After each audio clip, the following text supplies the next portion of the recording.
Dans le prochain épisode de Plus belle la vie, Manon s'ancre de plus en plus chez les Nebrou, tandis que Baptiste découvre son instructeur. Abdel a un rendez-vous amoureux. Attention, les paragraphes qui suivent contiennent des spoilers sur l'épisode de Plus belle la vie diffusé demain soir sur France 3. Manon passe du temps avec Patrick alors qu'il est en train de menacer Manon avec un couteau sous la gorge. Le complice de Ryan prend la fuite dès que Babette revient avec la sécurité. Manon prétend qu'il voulait simplement des cigarettes et qu'elle n'en avait pas.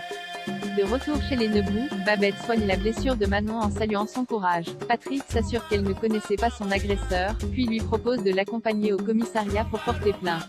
Face au refus de Manon, Patrick et Babette insistent néanmoins pour qu'elle reste dormir dans la chambre d'Émilie. Le lendemain, quand Manon se réveille, elle reçoit de nombreux messages sur son portable. Patrick la soupçonne d'avoir des problèmes avec un ex mais Manon reste évasive. Il lui propose alors de rester avec lui toute la journée. Pendant ce temps, Eric et Ariane accueillent Kevin à sa sortie de l'hôpital. Ils ont pris l'affront qu'il a subi personnellement et tiennent à se venger de celui qui a tiré sur lui. Mais Kevin ne veut pas rentrer là-dedans. De son côté, Patrick propose à Manon de rester dormir à nous. D'abord réticente, la jeune femme reçoit un appel de Ryan. Elle prétend alors être chez une copine malade et le prévient qu'elle ne rentrera que le lendemain. Quand elle raccroche, Patrick la félicite et lui promet de la garder en sécurité. Dans la soirée, Raphaël se met à pleurer. Manon le prend dans ses bras et réussit à le calmer. Patrick lui raconte les premières semaines infernales où Raphaël était inconsolable et remarque à quel point la présence de Manon l'apaise. Selon lui, elle serait une très bonne mère. Baptiste commence sa formation de pompier après avoir quitté Emma en bons termes. Baptiste commence sa formation de sapeur-pompier volontaire. Arrivé le premier à la caserne, il rencontre son instructeur, Jean-Louis Bizet.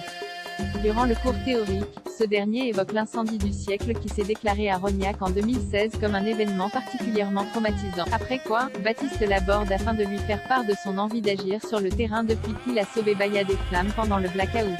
Jean-Louis se montre alors particulièrement cynique, ce qui laisse Baptiste penaud. Pendant ce temps, Kylian et Lola gardent Mathis. Le soir, Gabriel ramène son petit-fils chez Baptiste lui raconte sa première journée de formation. Il avoue avoir eu des difficultés pendant les exercices physiques. Gabriel propose de le coacher, ce que Baptiste accepte à une condition, que son père soit bienveillant. Abdel se rend compte qu'il n'est pas prêt. Abdel choisit une tenue pour son rendez-vous avec Ophélie et demande l'avis de son père. Ce dernier lui confirme que cela ne lui pose aucun problème s'ils sortent ensemble. Plus tard, Abdel demande à Barbara ses recommandations d'un lieu sympa où emmener Ophélie. De son côté, pendant sa leçon de conduite, Bilal raconte à Ophélie qu'elle n'est pas vraiment le genre de son tuteur. À la fin de son rendez-vous avec Abdel, Ophélie le lui répète. Amusés, ils finissent par s'embrasser. Mais Abdel est saisi par des souvenirs d'Alison. Il avoue à sa monitrice qu'il n'est